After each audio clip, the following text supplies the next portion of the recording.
শিমুল ভাই, লতি কচুর জমিতে আজ কি স্প্রে দিচ্ছেন? এটা দিচ্ছে আছে বড়ি ট্যাবলেট।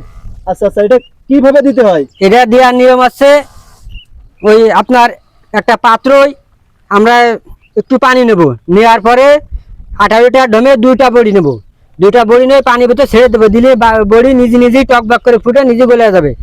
যাওয়ার পরে আমরা ডোমের পরে ভিতরে দিয়ে দেবো, দিয়ে এবার 18 লিটার পানি আমরা ওর ভিতরে দেবো, দিয়ে একটু হালকা করে ডোমটা ঝাঁকায় নেব।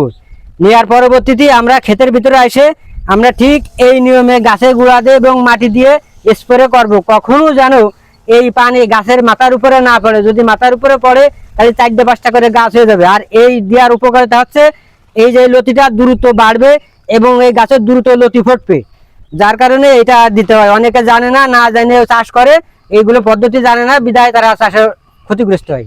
এটা কিন্তু খুব সতর্কতার সাথে দিতে হবে, যেন গাছের পাতার উপরে না যায় এবং গাছের ড্যাগের খোলে না পড়ে। খুব সুন্দরভাবে নিচে করে এইভাবে স্প্রে করতে হবে।